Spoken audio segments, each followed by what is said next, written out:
Hey,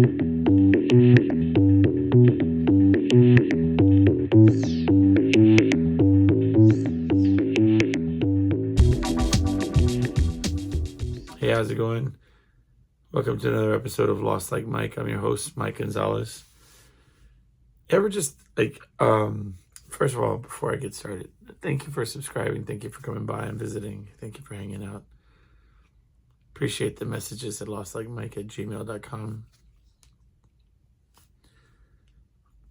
I mean, I'll be honest, I'm just in a bad mood tonight, man. I'm just in a bad mood. I was contemplating not even doing the episode. Everything's pushing buttons with me tonight, and I'm sorry for that. I don't mean to bring that energy, but that's where I'm at, so that's what I'm going to present.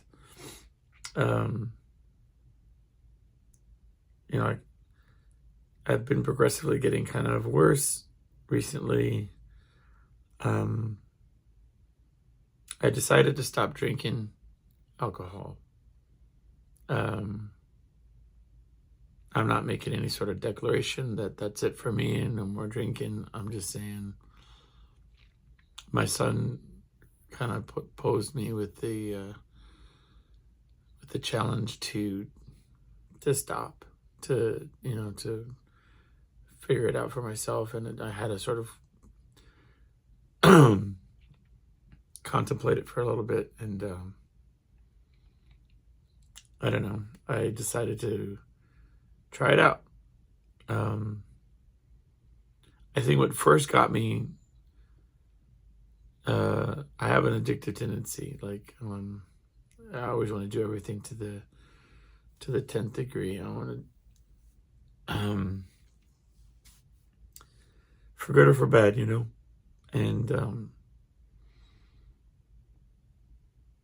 I think that with drinking, it's characterized with me with it's deceptive because, I've told the story before, but in order, especially lately when my throat's not 100%, I'm feeling all kind of not 100%. I find myself always drinking alcohol to sort of clear the phlegm and be able to sing and get me through shows, and you realize it's just a crutch. But I was drinking about half a gallon of water. So my drink of choice was whiskey, Jack Daniel's Neat. So for every few sips of Jack Daniel's, I would drink 10 swigs of water at least. You have to drink an obscene amount of water when you sing. But so needless to say, even though I'd be drinking a ton of whiskey, I was drinking a ton of water, so I wasn't feeling anything. So you're kind of chasing that dragon, as it were. And long story short, after a couple of days, I said, well, we picked up another show, so I was drinking that much 4 times a week. And so as I said, it's not characterized by the sort of like this. I don't think that I'm doing damage to relationships or to family or to work or obligations. I think I'm just damaging myself, and so I had to sort of take stock of that. I'm up for my annual physical so I have a program where I do that every year with my job. So I just didn't want my liver enzymes to be all over the place and be hear that lecture from my doctor. But it has to give you pause when you don't drink for a certain duration. You start feeling these sort of withdrawals. with alcohol, it's dangerous to go through those withdrawals anyway. But I felt like I was in a angry, in a bad mood, and recently, and I feel like I've been fighting off headaches, and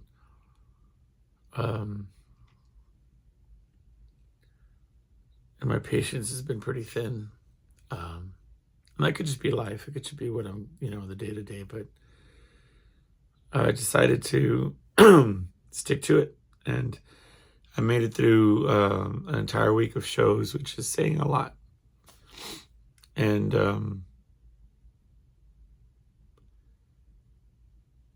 just nursing the honey and lemon juice and water, and my voice didn't sound this bad. For some reason, my voice has taken a hard turn south for some reason today. I think it's allergies.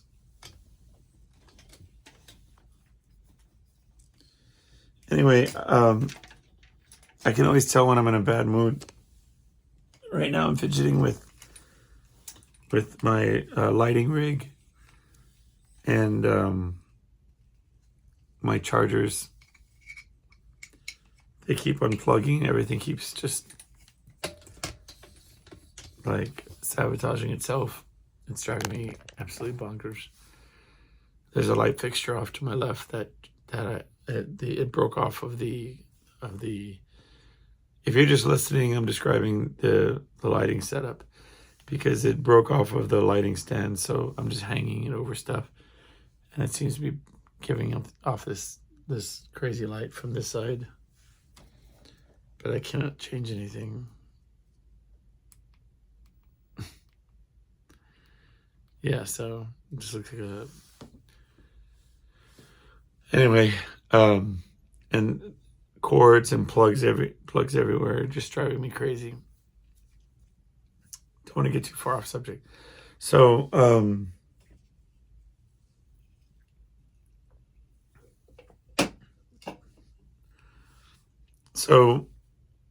I've been on a little bit of a health kick trying to figure some things out.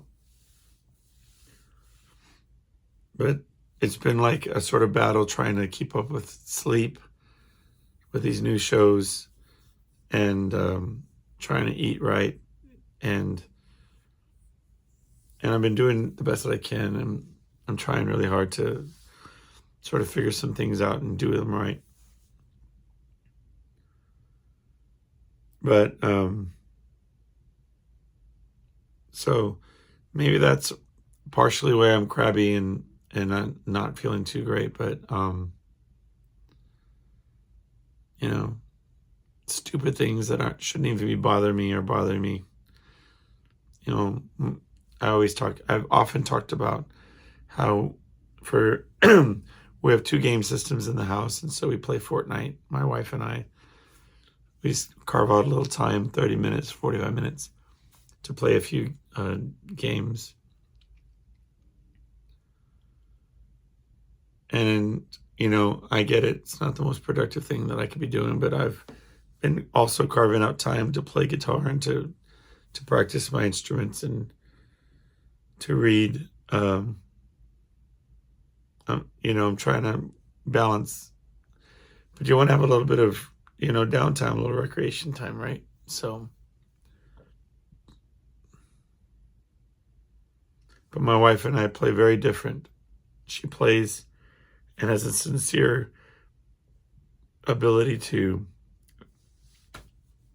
and she's stupid good at it. Like she's really good at playing different games, but she sort of has a kamikaze, let's have fun, right? And for me, the definition of that is more, let's kill a lot of people and win, and I have a singular vision. She's like the type that wants to, like, well, let's drive this car off that cliff and see, and it'll be fun, kind of thing. And I'm like, or like she was like, let's hijack this bus and and it'll be fun. And I'm like, no, because it's gonna suck, and we're gonna die, and I'm gonna be mad, and I don't think that out, necessarily, but so like yesterday we won, and I was, had a different attitude, right? Today we lost, like stupid lost, like over and over, and I was just like, you know what? I'm in no mood to be, recently this has been a point of contention with me. There was a guy on he was doing this little speech about the importance of competitiveness and not taking that away from, like, especially young people. Drilling into them over and over, telling it's just a game. It's just a game. Don't take it so seriously. It's just a game. It's sort of reinforcing and conditioning them to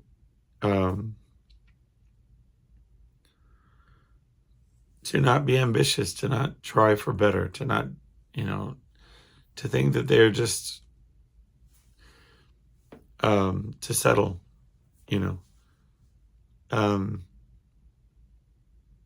and I get it, it's two schools of philosophy. Do you want to you have to find that balance between having fun and enjoying yourself and not losing that fighting spirit of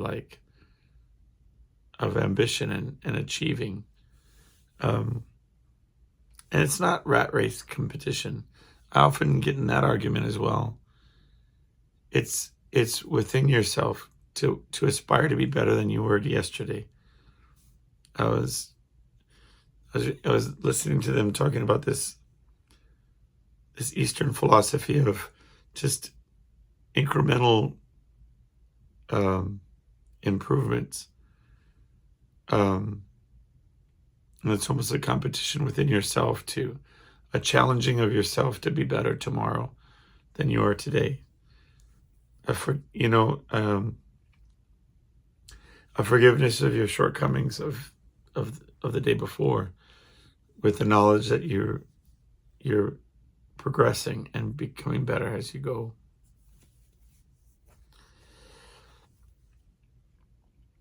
And I think, but if you just, and I don't know, there's you don't want to take things too seriously, right? Even within that construct of self-betterment and like achievement and of the pursuit of betterment, because also happiness and joy and laughter and these types of things are equally important. And I don't think that those things, I don't picture them in the same sentence. When I picture improvement, I picture sharpening, like a sharpening of a tool. And as opposed to, smoothing out a stone or something. But anyway, I digress. I'm just saying sometimes you should want to goof around and have a good time, and sometimes you just want to kill people and win. Metaphorically. Yeah, so maybe I'm just catching myself at a really bad moment, you know what I mean? Like, I often think about the only way that I get to do things is time management, where I require myself to do things at a certain time. And it makes it rough when you are looking at your calendar, you're looking at your day, and you're saying to yourself, I have to do it tonight. I'm going to have to do the podcast tonight. I'm going to have to record myself talking, for an hour or give or take, and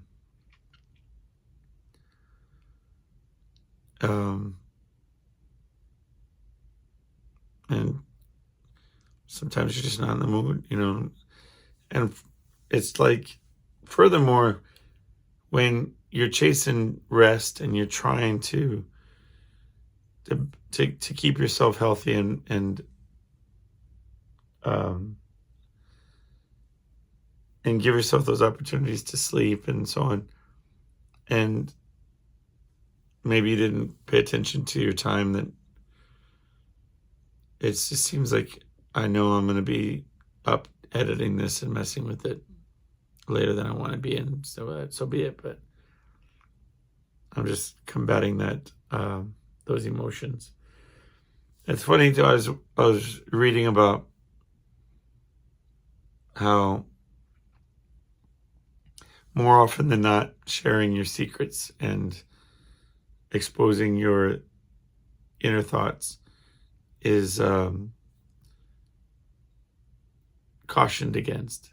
Like, a lot of people will say you should guard your vulnerabilities and guard your, the stories of your mistakes and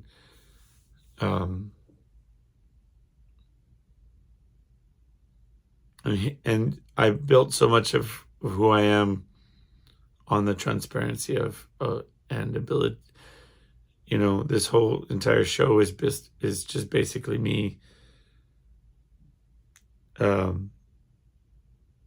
talking about things that are on my mind, good or bad.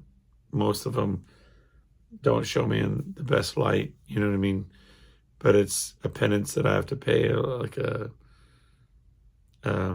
that's my cross to bear, is to go through these emotions and these different thoughts that I have in a public way, to exercise them from my mind in a sort of pseudo therapeutic way. So anyway, the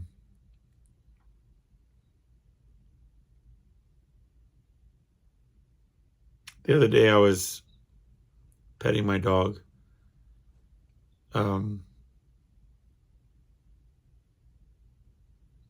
Kind of a nightly ritual where the family's winding down for bed, and my daughter's laying there and getting ready for bed, and the dog will come up and I'll pet the dog while we tell stories or whatever. And I was doing my routine, and I feel this like ball, like a bump over her, like on her shoulder. And I make an offhand comment about it. Like I say, oh, she must have bumped herself or hit herself. She's got a bump over here on her shoulder. And my wife right away goes into WebMD mode, and it's just, what? A bump? Where do you feel it? Show me. I need to feel it now. And right away it's like, oh crap. First thing in the morning, we have to take this dog to the vet. And I'm like, come on, relax. Like, what do you, like just 0 to mother bear mode, where she's just like, we have to get this dog looked at right away.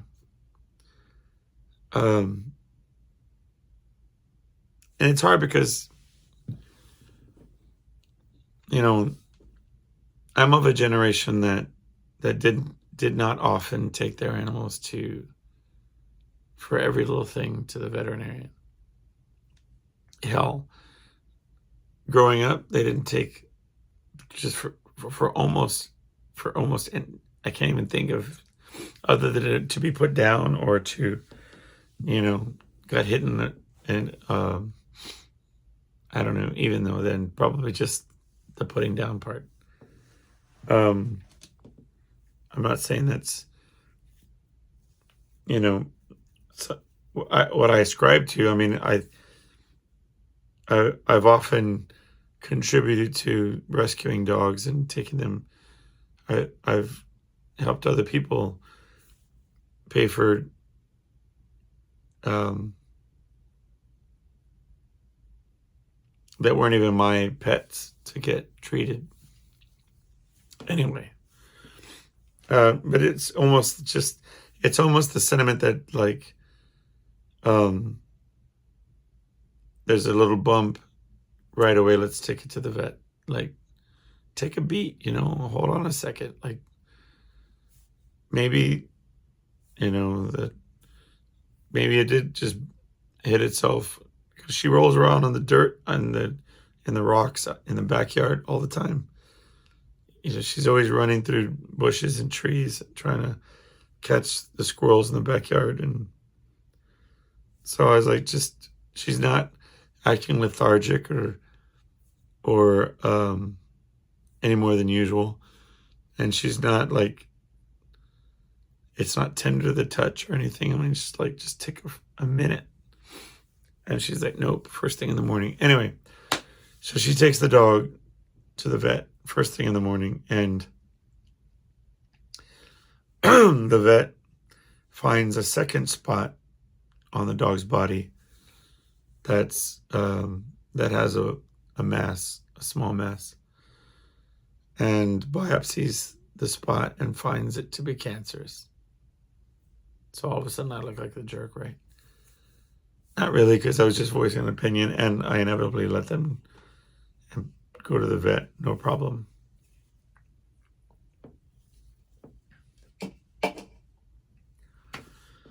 So they're like, dog has to get surgery the next day.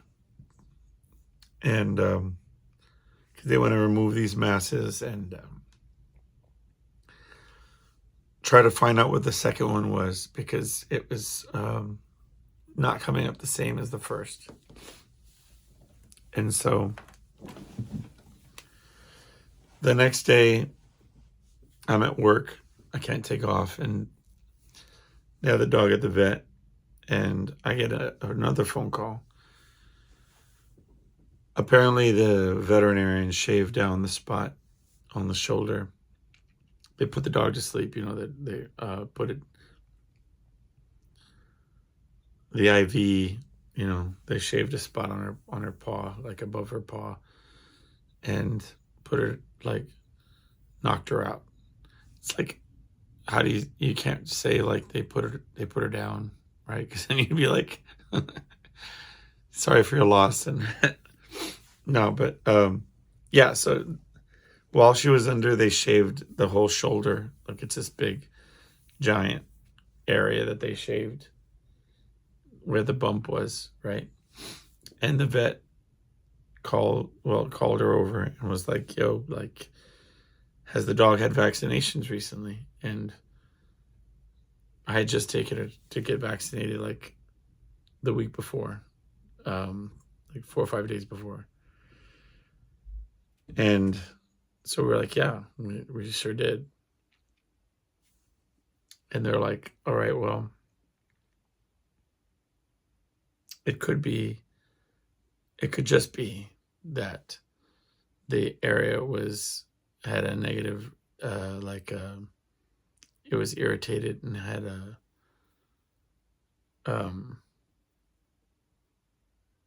not an allergic reaction, but like just a bad reaction to having the vaccines. And to be honest, we did the vaccines at this mobile vet station, right? And there was all these dogs and all these things going on. And so at the moment where they started to do they did, and I do know that they did it in 2 different spots, but I was otherwise preoccupied, like looking out for these animals that were around. There was quite a bit going on that was serving in the form of a distraction. So I could not say specifically whether or not that's where they had done it, but in retrospect, I'm pretty sure it is, right? But the vet was like, if this was my dog, I wouldn't be doing it. Like, I'd be like holding off. She's like, let's take a look and see if these areas, like, and I said, well, I was telling my wife, how did they say it was like cancer? I mean, that's a pretty big leap. But apparently the vet said that apparently it can present itself as being sort of like similar, I guess. But I guess that's what's the importance of having a second opinion. But and so far, yeah, I mean, she came home looking a little punk rock with like some shave spots, but I've just been monitoring her shoulder and the swelling. The ball seems to be getting smaller. It might just be wishful thinking, but we go back in a couple weeks and they're going to take a look and see how she's doing. But she's super playful. No change in her like character. Other than the other day, I was like, dude, I'm sorry. I'm gonna start taking you for more walks and doing more things. So I said, you want to go for a walk? And she was like, absolutely. In the way that a dog says they do. So I took her out front, like, let's go for a walk. And she did the thing where she pulls at the leash, like, and says she doesn't want to go that way. So I said, do you want to go this way? And she ran to my car. And so she just wanted to go for a cruiser. She didn't want to walk. And she stood by my door, and her back leg was doing this like shiver thing where it was like shaking. I felt so bad. But yeah, I just drove around for a couple of blocks, and that was what she wanted. I often wonder if dogs or cats or animals that you take to the vet have any concept of like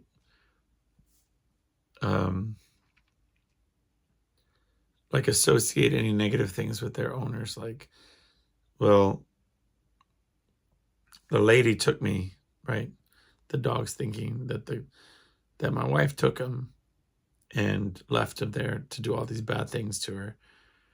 And then, now she's home, and here I come and rescue her and, take her for a drive and whatever.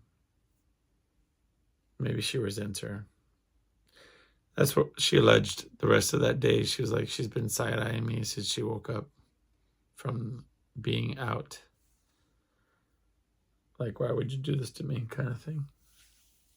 Especially since she woke up and like otherwise was normal. Like, they did nothing but shave my arm. You know what I mean?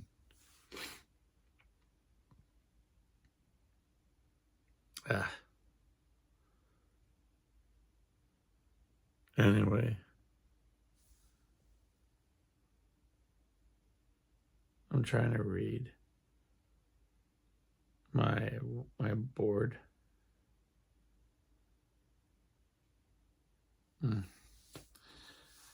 Anyway, recently I've been watching some shows that my brother used to watch. For whatever reason, growing up, like in, I guess, my 20s, my brother, I have two brothers and a sister. One of my brothers, my brother that passed away, he died right around COVID. His name was Chuck.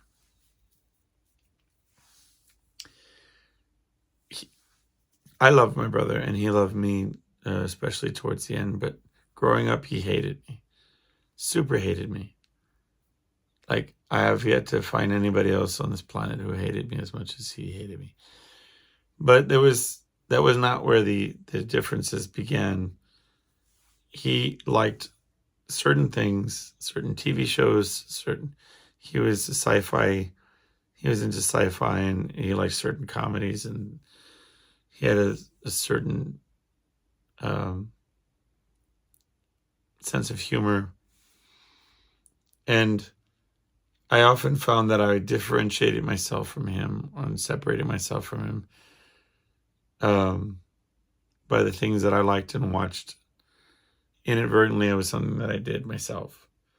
So, for example, he really liked Star Trek and Star Wars and things like that. And so I just would avoid it.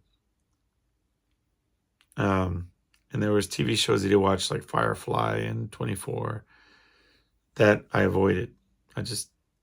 Heroes, and he was very much into those shows. And after he passed, I started with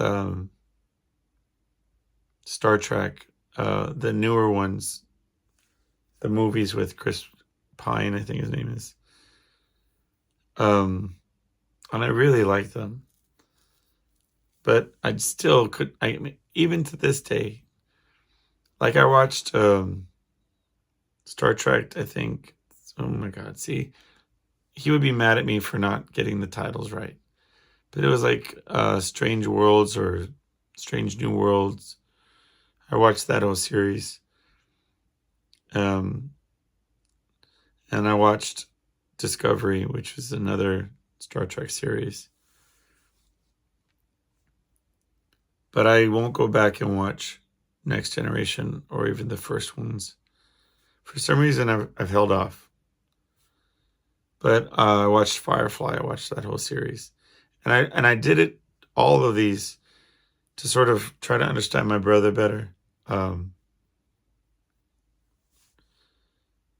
watched 24 recently, the first season. Haven't started the second yet, but that show is so like 90s, big time. And I don't even know it was shot in the 90s. I'm sure it was. It had to be 90s. But it's so 90s, like the music, the attitudes, the hairstyles, everything. But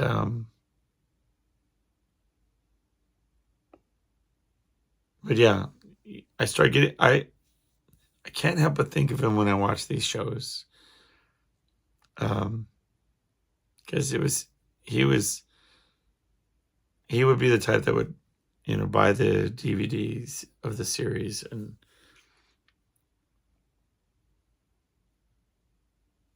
he would watch the show for the novelty or the understanding that, like, he would, like, I can hear him in my head telling me, like, well, see, it's actually, the show 24 is in real time. So if 5 minutes passes for this character, it passes for everybody in the show. And I could just hear him telling me, like, the gimmick of the show and explaining it to me, like, because obviously I just didn't get it. Like, that's the way it was. But the last show that he watched, I still can't go back and watch. When he was at his sickest, right before he went to the hospital, he was watching a marathon of this TV show, and I can't bring myself to go back and watch it, even though I was a big fan of the TV show. But it was a show called Psych. It's a USA Network TV show about a detective that pretended to be psychic. And anyway, I just remember him being immobilized and saying that he was stuck watching this marathon of the show, and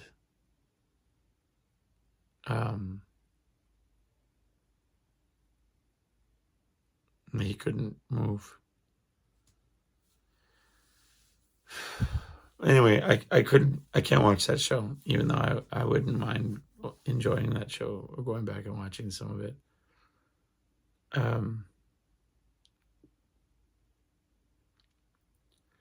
But it's also sort of, I don't know, watching some of these shows, I know he would have liked some of these extensions of Star Trek and stuff. I remember one time we were talking about the ending of this, I think it was Rogue, Star Wars, whatever movie where they blow up the planet and then the main characters get killed. And I was like, that's so stupid. Like, why didn't they just beam them up? And it's like, that's Star Trek. You're so stupid. And I was like, well, I don't like unhappy endings. Like,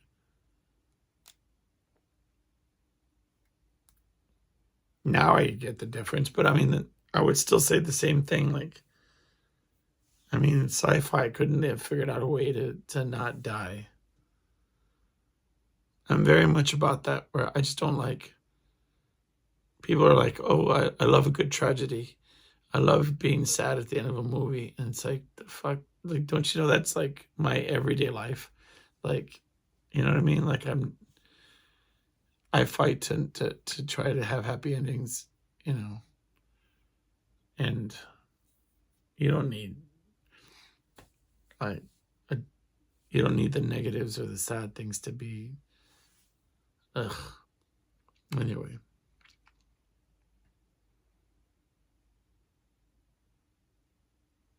I think, you know, like, I talk to my mom every day. It's like, if you ever listened to the show before, you know I do.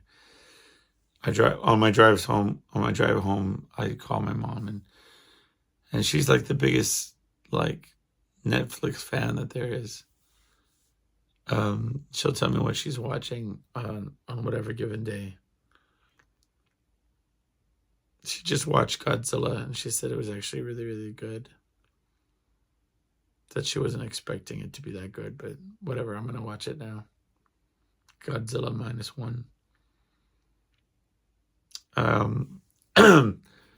She has me watching this one show. I just finished this show called Eric with Cumberbatch.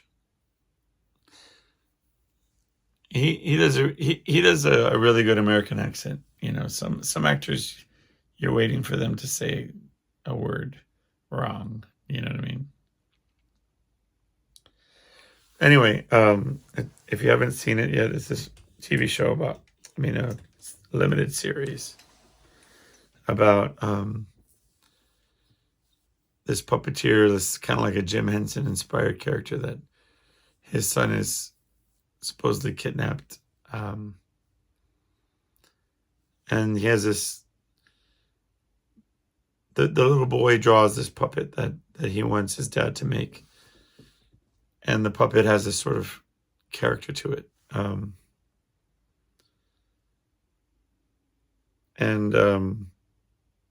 My mom didn't like it. She didn't like that. She didn't like the way that the puppet looked. And we got to talking, and she was like, oh, the kid just wanted attention. And I was like, you didn't watch it long enough. Like, that's not what I felt.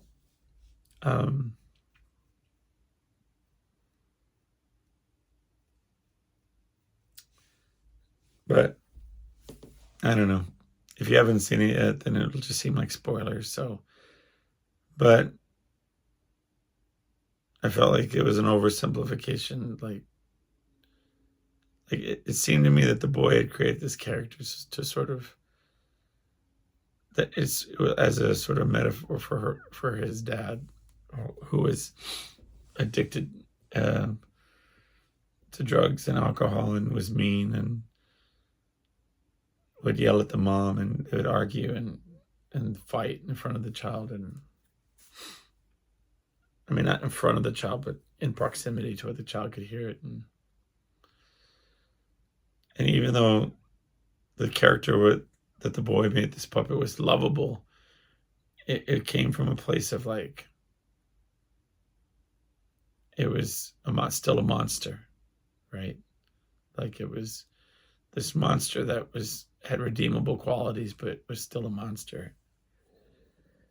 And so the dad sort of figures out that he's flawed, and in his journey to save his kid, he like he sees the evil or the demons, the monster that's inside of him that he has to get rid of.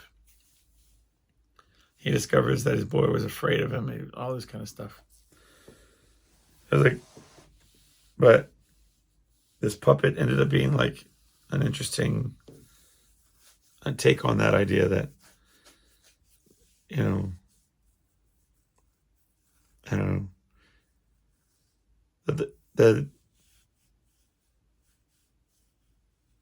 maybe I just saw some of my own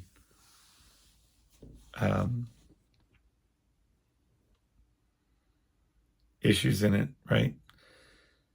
But I just kept, like, when my mom kept saying, I think the kid just was wanting attention, so he ran away. I was like, well, maybe, but there's more to it. But she didn't get to watch the whole show, because I think that, her type of criticism is she'll watch it until it pisses her off, and then she's like, you know what? I mean, God bless her for giving it a second chance. Like, she watched the Jennifer Lopez movie, Atlas, which I thought the preview, I had to stop it, because I'm probably gonna watch it. Don't get me wrong. It looks like the entertainment, right? That's the way my mom described it, was kind of perfect. She just said, well, at no point did I take it seriously, and so for that reason, it was very good.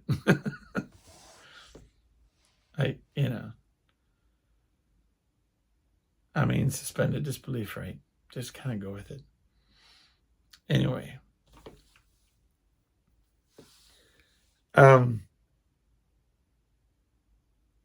Anyway.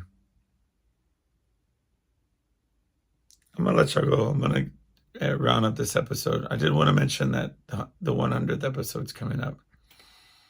And the end of season 2 is going to be here in a few weeks as well. I count every 52 weeks, which is a year, as a season. So I definitely want to make some changes by the 3rd season of doing this. It's been good for me, and I enjoy it, and I don't care if nobody listens to it or watches it. I do hope that somebody at least listens to it with that sort of similar desire to want to hear somebody who has who goes through what they go through, or experiences what they experience, or has the same stupid thoughts about whatever various topic. But I do want to be more concise. I want to make a few changes in that 3rd season. But I'm excited for 100 episodes. I remember doing the first one, and that sucked, and that was hard. But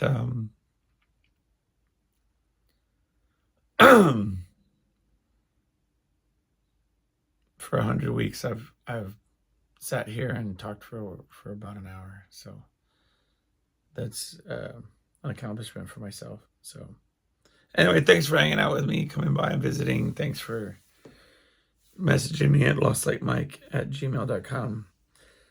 Let me know topics you want me to talk about and things that are on your mind. And